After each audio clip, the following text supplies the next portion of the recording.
Army punishment 29%.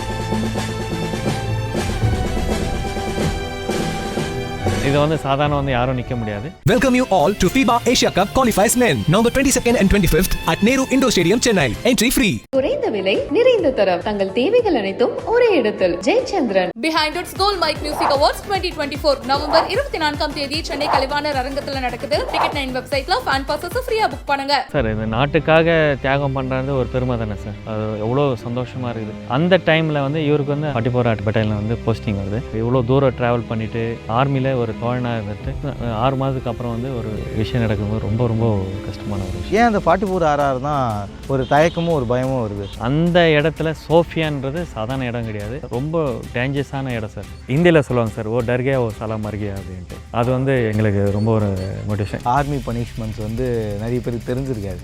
29%.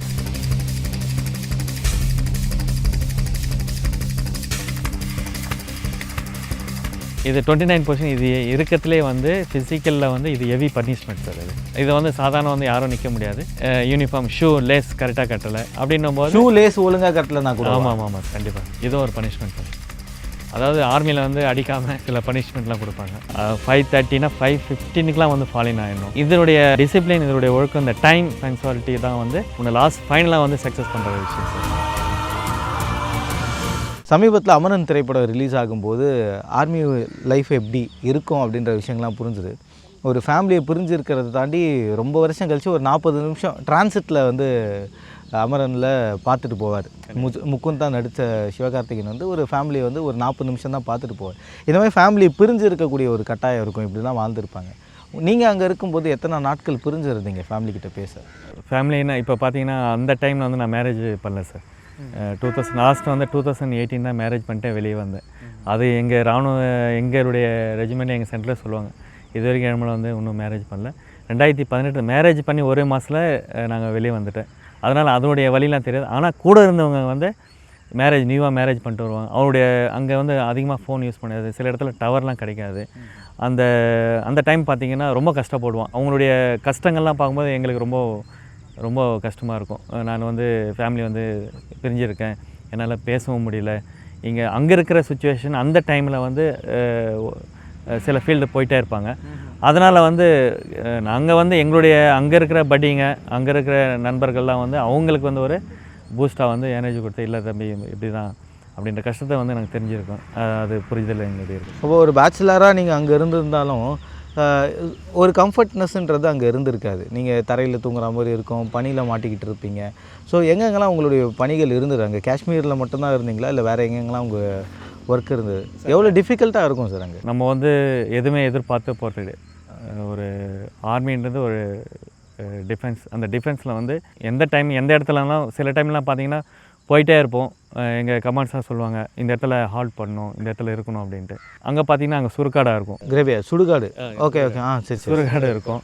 அந்த இடத்துல பார்த்தீங்கன்னா நைட்டு இப்போ எல்லாம் இருக்கிற இதெல்லாம் ஓப்பன் பண்ணி படுத்துட்ருப்போம்.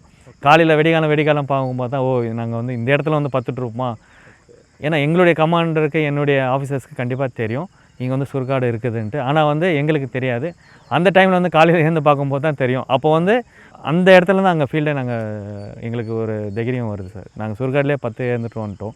ஏன்னா ஒரு டீமாக போயிட்டு தனியாக போய் படுத்தா ஒரு பயம், டீமாக போய் அப்போ வந்து அதோடைய பயத்தை வந்து நாங்கள் வந்து தெளிச்சுட்டு போயிட்டு. பயன்றது பெருசாக ஆர்மி பீப்புளுக்கு இருந்திருக்காது. உங்களுக்கு அது சொல்லவும் வேணாம், ஏன்னா ஆர்மிலே இருந்ததால் அந்த பயம் வந்து உங்களுக்கு பிரச்சனையாக இல்லை. இந்தியில் சொல்லுவாங்க சார், ஓ டர்கே ஓ சலாம் மர்கியா அப்படின்ட்டு. அது வந்து எங்களுக்கு ரொம்ப ஒரு மோட்டிவேஷன். இந்தியில் வந்து ஒரு ஜோக்காக சொல்லுவாங்க. இருந்தாலும் ஏன்னா நாம் எவ்வளோ தைரியம் இருந்தாலும் சில பேருக்கு பயம் கண்டிப்பாக வரும், ஒரு பதட்டம் வரும். பதட்டத்துக்கு அப்புறம் தான் ஒரு தைரியம். யாரும் வந்து நான் வீரன்ட்டு யாரும் குதிக்க மாட்டாங்க, யாரும் வந்து நான் கோழைன்ட்டு பின்னாடி போய் ஒழிஞ்சிக்க மாட்டாங்க.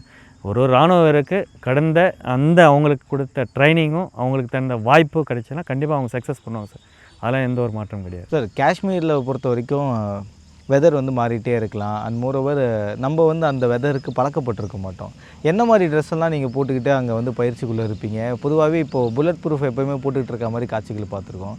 எவ்வளோ வெயிட் வந்து கேரி பண்ணுவீங்க சார்? இப்போ பார்த்தீங்கன்னா அங்கே இருக்கிற கிளைமேட் சுச்சுவேஷன்லாம் வேறு. இப்போது இங்கே நம்ம தமிழ்நாடு நல்ல மண், நல்ல கிளைமேட்டு, எப்போயுமே வந்து அவ்வளோ கோல்டு -டிகிரிலாம் போகாது. அங்கே காஷ்மீரில் வந்து கிளைமேட் கண்டிப்பாக மாறும். ஒரு 3 மந்த் 4 மந்த்து டிசம்பர் ஜனவரி பிப்ரவரி பார்த்திங்கன்னா கண்டிப்பாக அங்கே ஸ்னோஃபால் கண்டிப்பாக பெய்யும். அதுக்கு தகுந்த எக்யூப்மெண்ட் கண்டிப்பாக நாங்கள் அந்த இடத்துல வந்து எக்யூப்மெண்ட்டை இஷ்யூ பண்ணுவாங்க. கோட் இருக்குது, ஜாக்கெட்டு, மேலே உள்ள இன்னர் எல்லாமே கொடுப்பாங்க. அது மீறியும் அந்த ஒரு மாத காலத்தில் வந்து அதோடைய கிளைமேட் சுச்சுவேஷன் இருக்கிறது எப்படி இருக்கணுன்றது அது கண்டிப்பாக கிளாஸ் கற்றுக் கொடுப்பாங்க. நீங்கள் இப்போ சொன்னீங்க ப்ளூட் ப்ரூஃப் அப்படின்ட்டு, அது ஒரு ப்ளூட் ப்ரூஃபுடைய வெயிட் இருக்குது. மினிமம் 4 kg 5 kg வரைக்கும் இருக்குது. ஃப்ரண்ட் இருக்குது, பேக் இருக்குது, மேலே படுக்கான்னு சொல்லுவாங்க, மேலே ஹெல்மெட் போட்டு. அது எவ்வளோ வெயிட்டு? ஏன்னா ஹெல்மெட்டும் ரொம்ப கனமாக இருக்கும். அது மினிமம் 2 kg ரீச் இருக்கும் சார். வெயிட்டை விட கனத்தை விட நம்மளுடைய பாதுகாப்பு தான் ப்ரொடெக்ஷன். அதுதான் நம்மளுக்கு ப்ரொடெக்ஷன். அதனால் இவ்வளோ வெயிட் இருக்குது அவ்வளோ வெயிட் இருக்குன்னு எங்களுக்கு அப்போல்லாம் வெயிட்லாம் தெரியாது. கண்டிப்பாக அந்த ரூல்ஸ் என்ன சொல்கிறாங்களோ அது கண்டிப்பாக நாங்கள் ஃபாலோ பண்ணணும். இது எல்லாமே வந்து ட்ரைனிங்கில் இருக்கக்கூடிய விஷயங்கள், உங்களை ட்ரெயின் பண்ணுற விஷயங்கள் பற்றி பேசுகிறோம். பனிஷ்மெண்ட்டுன்னு ஒன்று இருக்கும். ஆர்மி பனிஷ்மெண்ட்ஸ் வந்து நிறைய பேருக்கு தெரிஞ்சிருக்காது. என்ன மாதிரி பனிஷ்மெண்ட் இருக்கும் ஆர்மியில்? ஏதாவது தப்பு பண்ணால் எப்படி இருக்கும் பனிஷ்மெண்ட்? கண்டிப்பாக சார், பனிஷ்மெண்ட்றது ஹெவி. அது ரூல்ஸ் வந்து எல்லாருக்குமே ஒன்று தான், சட்டம்ன்றது எல்லாம் ஒன்று தான். அந்த ரூல்ஸ் அது யாருக்கும் எக்ஸ்கியூஸ் கிடையாது. ஏன்னா தவறுதலாக பண்ணுற விஷயத்த வந்து ஒரு தப்பு பண்ணிட்டோம், உயிர் போயிடுச்சு, அது ரொம்ப பெரிய விஷயம் இல்லையா? அந்த தவறு எங்கே நடக்குது, அந்த தவறு நடக்கக்கூடாதுன்ற விஷயத்த தப்பு பண்ணாலே 100% பனிஷ்மெண்ட் தான். அது வந்து எக்ஸ்ட்ரீம் லெவலில் இருக்கும். இப்போ சிம்பிளாக இப்போ டைம் 6 மணிக்கு இருக்கணும்னா 6:05 வந்தால் கூட பனிஷ்மெண்ட்ஸ் இருக்குன்றதெல்லாம் கேள்விப்படுறேன். அந்த மாதிரி இருக்கா? அந்த சின்ன சின்ன பனிஷ்மெண்ட், ஜம்ப் அப்பு, கை கீழே கால் மேலே, என்ன மாதிரி ரீசனுக்கு பனிஷ்மெண்ட் கொடுக்கப்படும் சார்? ஆர்மினா டிசிப்ளின் தான் சார். அந்த டிசிப்ளின் ஒழுக்கம் அங்கே வரனாவே கண்டிப்பாக. இப்போ சில பேர் வந்து ஹேர் கட் பண்ணாமல் வந்திருப்பான். 5:30னா 5:30க்கு வந்து 5:15க்குலாம் வந்து ஃபாலின் ஆகிடணும். இதனுடைய டிசிப்ளின், இதனுடைய ஒழுக்கம், இந்த டைம் பங்க்சுவாலிட்டி தான் வந்து உன்னை ஃபைனலாக வந்து சக்ஸஸ் பண்ணுற விஷயம் சார். அதனால் கண்டிப்பாக அந்த இடத்துல அந்த டைமே வந்து பனிஷ்மெண்ட் கொடுத்துருவாங்க. இப்போ டைம் கொஞ்சம் லேட்டாக வந்தால் கூட. அதே மாதிரி க்ளீன் ஷேவில் இருக்கணுமா? டெய்லி இருந்தவொடனே ஷேவ் பண்ணுவீங்கன்னு கேள்விப்பட்டேன். கண்டிப்பாக சார், அது கண்டிப்பாக சேவ் பண்ணணும். ஏன்னா ஃபீல்டு வேறு, பிசி ஏரியான்னு சொல்லுவாங்க. சில இடத்துல வந்து கண்டிப்பாக டிசிப்ளின் வச்சுக்கணும், சில இடத்துல வந்து தாடியெலாம் வச்சுக்கலாம். இப்போது சில இதுவெல்லாம் பார்ப்பாங்களே, செக் பண்ணி பார்ப்பாங்களே, டிசிப்ளினில் என்னென்ன விஷயங்கள்லாம் வந்து செக் பண்ணி பார்ப்பாங்க? இப்போ செக் பண்ணுற அளவுக்குலாம் விடுறதுலாம் கிடையாது சார். ஒரு அழகான ஒரு சோல்ஜருக்கு அர்த்தமே அந்த யூனிஃபார்மும் அவங்களுடைய டிசிப்ளின் தான். அது இல்லைனாவே அவங்கள காட்டி கொடுத்துரும். இப்போ ஆர்மியில் யாரோ ஒருத்தர் தப்பு பண்ணிட்டாரு, டிசிப்ளினரி ஆக்ஷனில் வந்து அவருக்கு பனிஷ்மெண்ட் கொடுக்குறாங்க. என்ன பனிஷ்மெண்ட் கொடுப்பாங்க? வாமா 2 பேர் வா. 29 பொசிஷன்.